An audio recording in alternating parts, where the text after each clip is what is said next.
Oxon 3 Comunicación Natural. Toyota. Renfe. Nuevo Espacio Elite. San Miguel. Coca-Cola. Universidad de Oviedo. El Ayuntamiento de Gijón y el Gobierno del Principado de Asturias. Patrocinan la 38ª edición de la Semana Negra. Bueno, buenas tardes a todos y todas. Vamos a seguir con la siguiente presentación de esta Carpa de las Culturas, que en este caso es una presentación doble de dos obras de Marica Vila, El Moderna Secreta y El Desocupar el Cuerpo, las voces de las autoras feministas en el cómic español. Bueno, Marica es una autora, estudiosa, lo que queráis llamar, que bueno, no creo que merezca la pena casi ni presentar en la Semana Negra, ¿no? Nosotros en el año 2018 ya nos hizo una exposición de cómic, que vuelvo a repetir, como esta mañana intenté recordar el nombre, no me acuerdo cómo se llamaba, pero que el tema era sobre la subjetividad en el mundo del cómic, pero tenía un título por arriba que ponía algo, estoy casi seguro de ello, pero bueno, no importa demasiado. Pero, bueno, eso, que ella es una vieja amiga de la Semana Negra y nos ha acompañado en más ocasiones, pero bueno, ahora aprovechando que gracias a las ediciones Marmotilla han decidido recuperar parte de su obra, tanto como teórica como creadora, pues es el momento perfecto para volverla a traer a Gijón, ¿no? Bueno, no sé por cuál de las dos empezar. ¿Tú por cuál quieres que empecemos?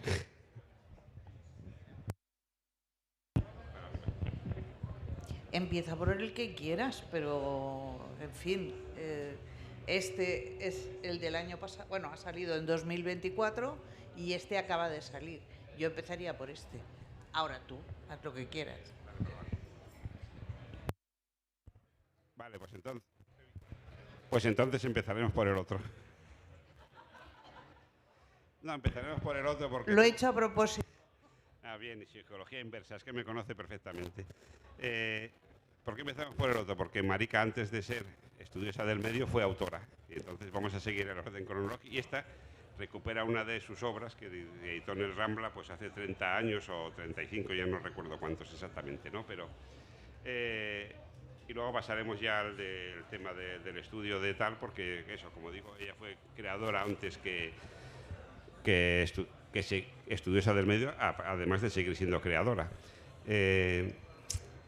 Bueno, supongo que cuando una se enfrenta a un trabajo que hizo hace 35 años y bueno, lo tiene que revisar para ser publicado, pues no sé cuál es la primera sensación que se tiene. Dímelo tú.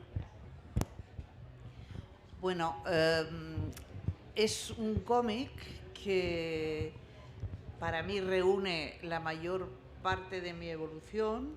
Es un experimento, fue en su momento un cómic experimental, se acabó antes o sea, dejó de publicarse antes de estar acabado, se acabó mal, y para mí era una espina el recuperarlo.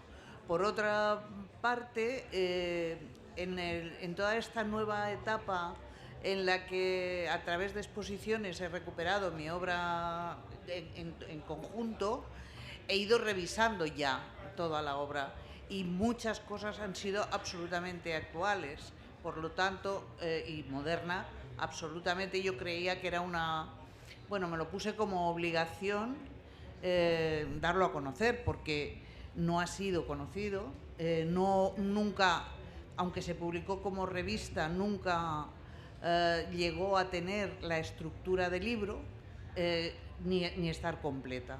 Entonces, la revisión ha sido profunda.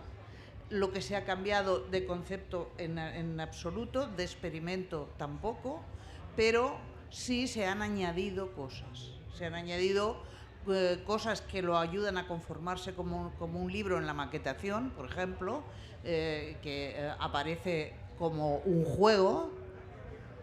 Ay, perdón. Y podéis ver que invita a jugar. ¡Socorro, Moderna! podéis ver que invita a jugar, nos acompaña a través del juego, a través de los capítulos, y sale finalmente del túnel en el que ha entrado para continuar, ¿no? Moderna Secreta, además, ha añadido esta Moderna Secreta, además de convertirse en libro, ha cambiado varias cosas. Una, la rotulación, que nunca me gustó. Era aunque en ese momento también formaba parte del experimento, era una rotulación a máquina. Tenía solamente textos de apoyo, y ahora lo que se ha introducido es... he creado una rotulación propia y la he introducido modificando todo lo que había en textos de apoyo, pero también he introducido globos, que era el experimento en aquel momento, era eliminar todo bocadillo y todo era narrado en textos bajo la imagen, y ahora he introducido un diálogo, una interacción entre globos y texto de apoyo. Todo eso se ha reajustado, he creado unos textos de transición de una pantalla a otra, porque se mueve como cambios de pantalla, ¿no? Entonces, bueno, me parece que ahora lo que me queda es explicaros un poco qué tipo de experimento es Moderna Secreta, ¿no? Moderna Secreta es un intento de transformar los estereotipos culturales los arquetipos, incluso, no solo el estereotipo. El estereotipo viene formado sobre la base profunda de un arquetipo cultural. Entonces, Moderna Secreta es una niña, hija de Morgana, es hija de la hada Morgana, y tiene un padre mágico que madre e hija hacen aparecer cuando quieren, que es Arturo. Entonces, Moderna, que es una niña que crece a través de los hechizos, a través de aprender a hacer hechizos, es un viaje iniciático de esta niña que invita a jugar a los hombres del entorno, bueno, a todos, y se los lleva a modificar los arquetipos culturales de diversas culturas. Todo en parte de la cocina, situando la cocina como el lugar del principio cotidiano de la magia, o sea, el principio donde se cambian las cosas, y parte de recetas de cocina. Las recetas de cocina tienen relación con el mito cultural que vamos a cambiar siempre, y a través de esa receta, esa leyenda en la que intervenimos, por la que viaja Moderna con sus amigos, va modificando las leyendas culturales, los arquetipos, incluso finalmente la relación de sus padres, porque Arturo y Morgana son sus padres. En la leyenda, Arturo y Morgana son hermanos. Aquí no se reniega de la hermandad, pero se utiliza la hermandad como igualdad, como amistad, como linealidad horizontal, ¿no? Se rompe con la verticalidad de las relaciones, ¿no? Y se reivindica eso cambiando la historia de manera que Arturo y Morgana no tienen por qué matarse el uno al otro, cuando en realidad Morgana salvó a Arturo. Y por otro lado, Ginebra puede vivir su vida fácilmente con Lanzarote o con quien quiera, porque no tiene por qué estar en un convento y morir monja, sino que puede vivir su vida y rehacerla, ¿no? Esta es un ejemplo. Pero quiero decir que se van reestructurando así Teseo y Ariana, las leyendas chinas, las leyendas de Perú, de Nazca, de las mujeres gato, las extraterrestres. Ella va por toda esa red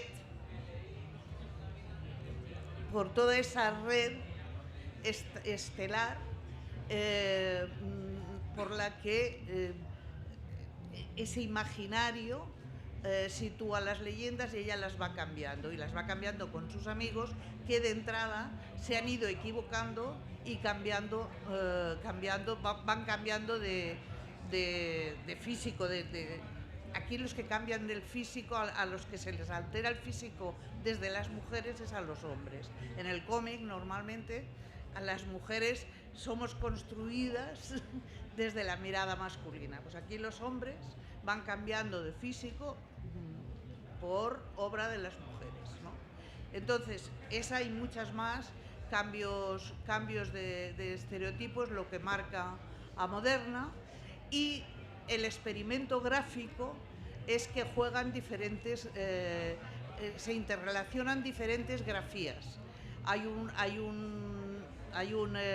dibujo base que es realista, y a partir de eso cada leyenda cambia el estilo gráfico, que interdialoga con el estilo fotográfico.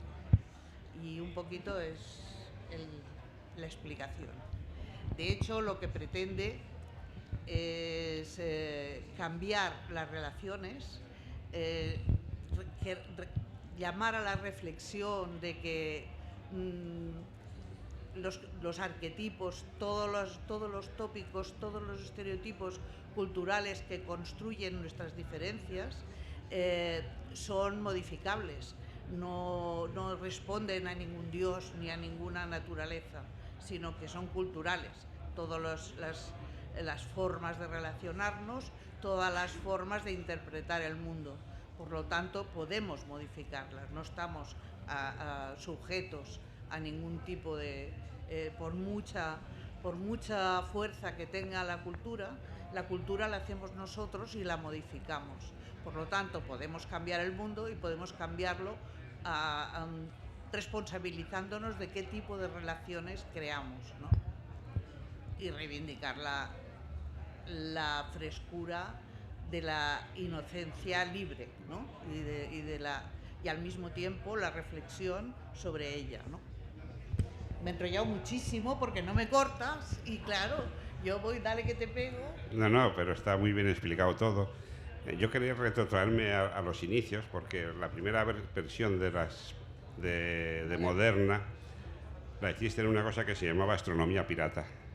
Sí, claro. ¿Qué era aquella astronomía pirata?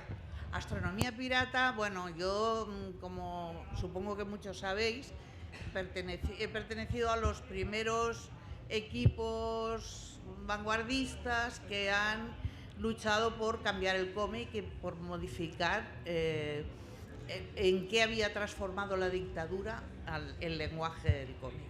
Entonces, por recuperar la autoría, por recuperar la reflexión sobre la autoría siempre como responsabilidad, no como prestigio, sino como responsabilidad de qué estamos contando o qué construimos, o el mensaje, qué objeto tiene, ¿no?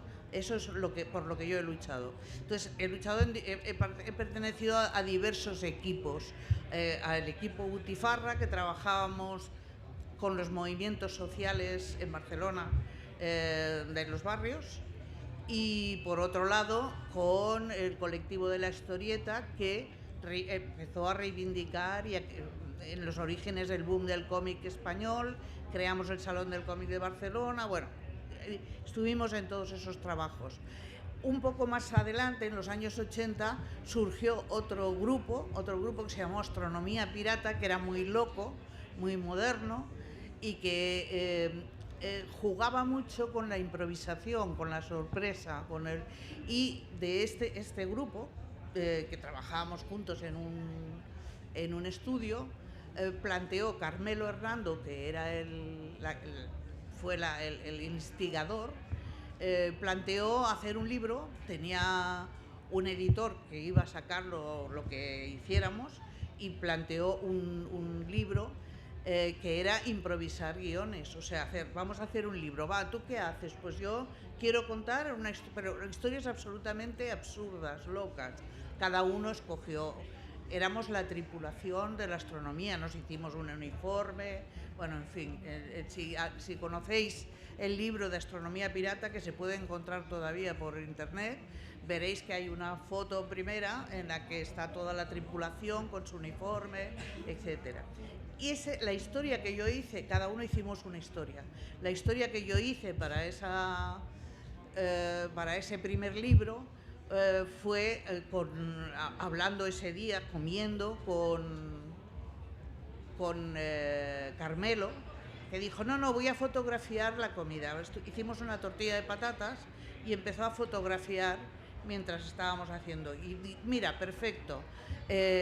La comida, la historieta que puedes hacer, dices, la comida, una receta de cocina, y luego nos la estamos comiendo. Yo iba con mi hija a todas partes y con mi pareja estaban allí, ¿no? Entonces la niña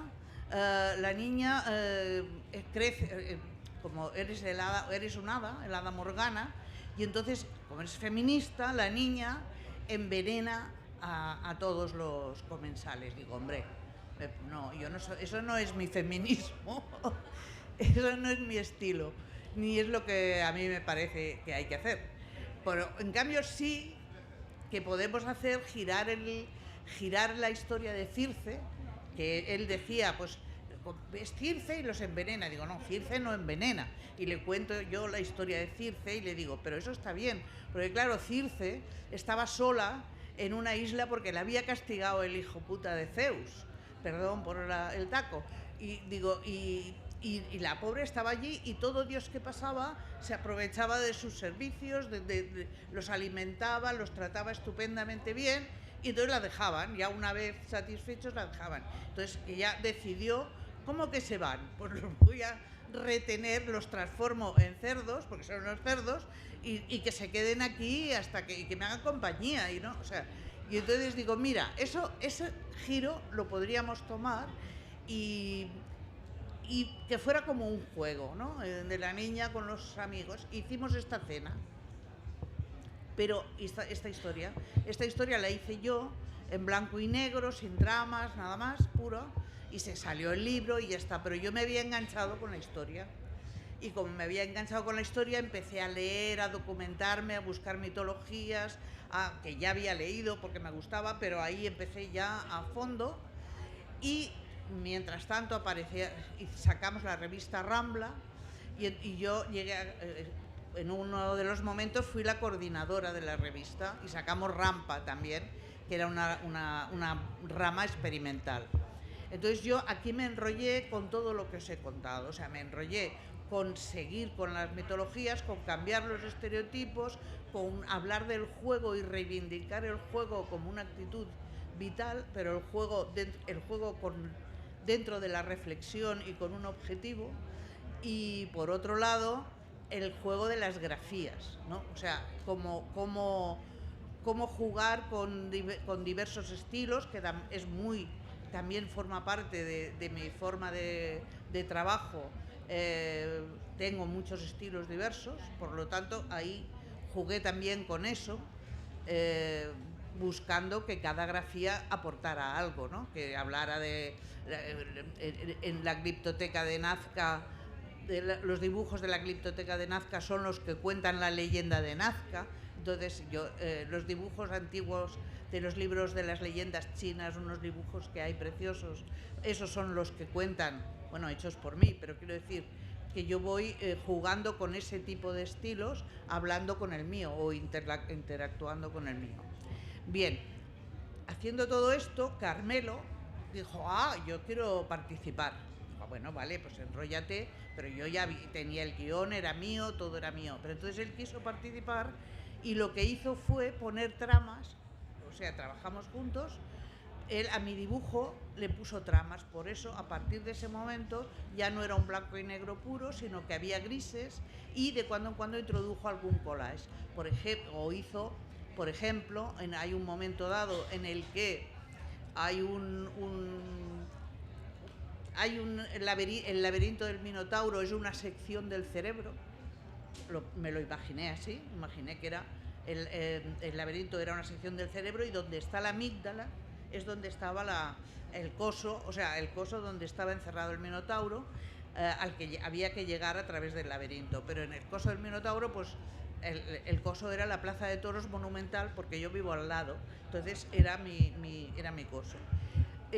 Bueno, pues esa lasca del cerebro, Carmelo la hizo en fango, en barro, y lo fotografiamos, y a partir de Carmelo hizo ese tipo de intervención, puso las tramas, y luego hizo algún collage, como hay un momento que atraviesan al salir del cerebro, del laberinto del cerebro, se encuentran en una playa y es un mar lleno de gente, que es el mar del inconsciente colectivo, porque salen del cerebro, han entrado, han abierto la puerta de la amígdala y entran, atraviesan el mar del inconsciente colectivo, y ese mar es un collage de imágenes que hizo Carmelo.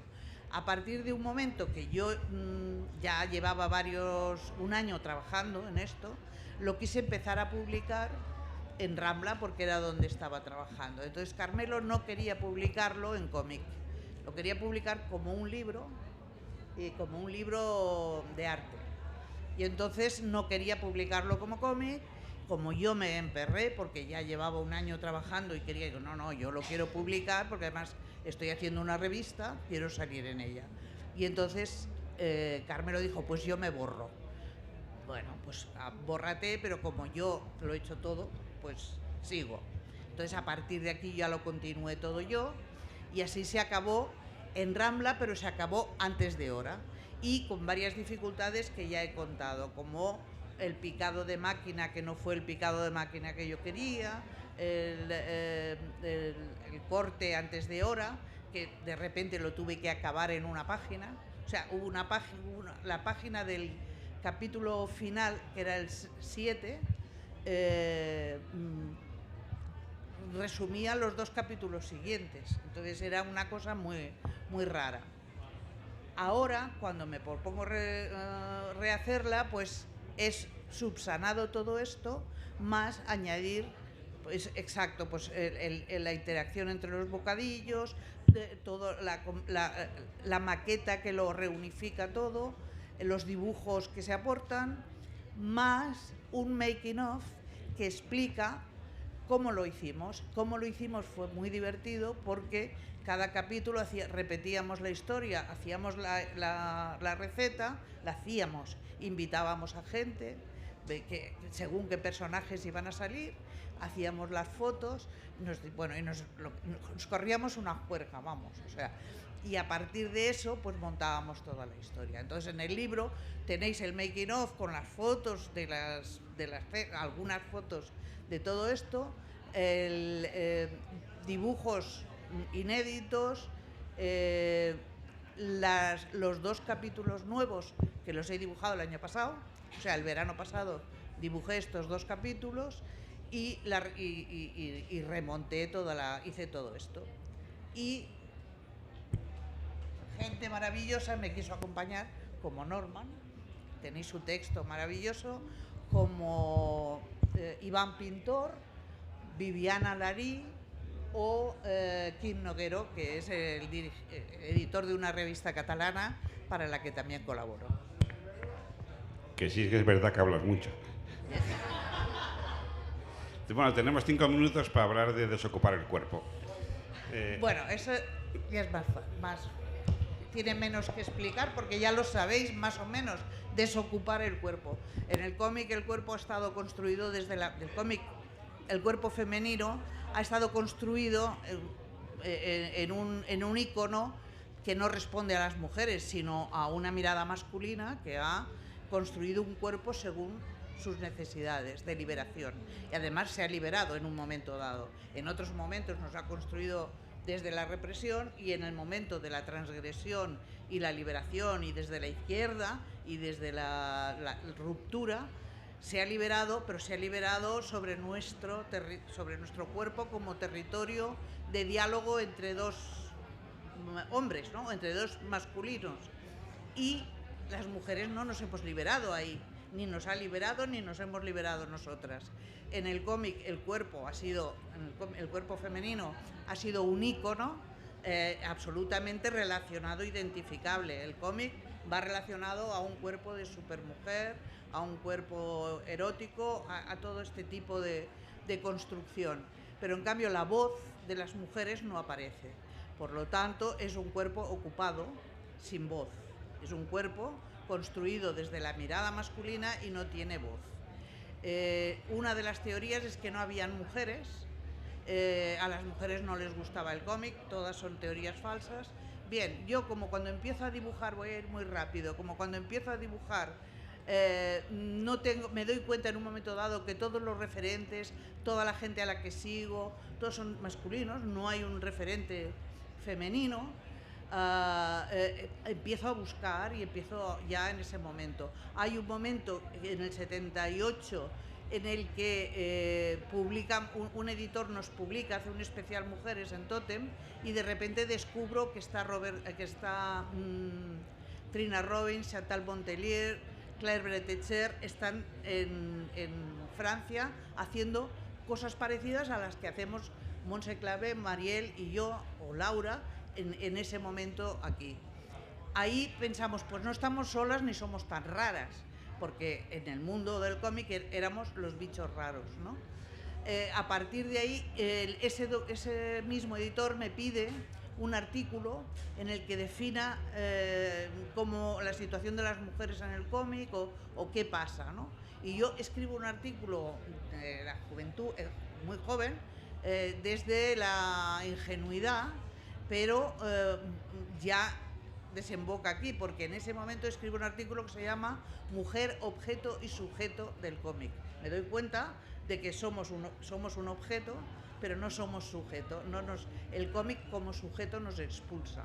Y a partir de ahí empieza una carrera paralela a mi carrera de dibujante, investigando, haciendo, bueno, como feminista, con activismos, que acaba en 2017. Yo había hecho sociología, en 2017 hago humanidades, en 2017 hago el doctorado en humanidades, o sea, en 2004 o 2006 empiezo humanidades, hago un máster de género doble y en 2017 acabo el doctorado con la tesis el cuerpo ocupado como espacio de la transgresión masculina en el cómic. De esa tesis, Editorial Marmotilla nos ponemos de acuerdo para hacer un libro de difusión, un ensayo, que es liberado de toda la farragosidad de la tesis, muy didáctico porque es un análisis del discurso canónico del cómic desde que nace, desde español, desde 1910 hasta ahora,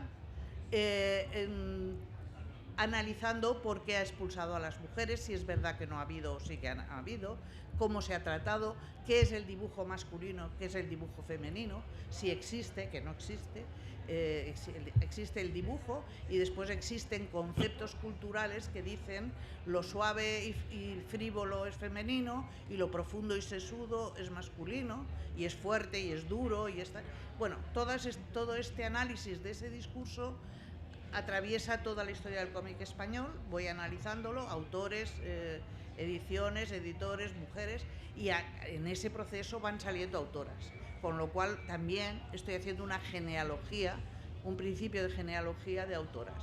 Y entonces acabo comparando el tratamiento del cuerpo cuando lo dibuja un hombre o cuando lo dibuja una mujer, qué diferencias hay, si hay diferencias o no, etcétera, hasta poner en solfa la diversidad que emerge cuando perdemos censuras, cuando perdemos imposiciones de editores, cuando empezamos a hablar sin cortapisas y empiezo a mostrar la diversidad de los cuerpos que aparecen, ¿no? Y la multiplicidad de cuerpos que combaten a ese ícono estereotipado, que también analizo las superheroínas, las mujeres, o sea, analizo desde las mujeres del cómic romántico clásicas, las superheroínas, todos los papeles construidos desde la mirada masculina, ¿no? Entonces las comparo con la diversidad de las mujeres reales. Y ya está. No haberme invitado a hablar. Bueno, ella estará firmando en aquella esquina donde hay firmando ya 5 o 6, con lo cual va a ser con camarote de los hermanos Marx. Y ya la habéis despedido por una... Oxon 3 Comunicación Natural. Toyota, Renfe. Nuevo Espacio Elite, San Miguel, Coca-Cola. Universidad de Oviedo, El Ayuntamiento de Gijón y el Gobierno del Principado de Asturias. patrocinan la 38ª edición de la Semana Negra.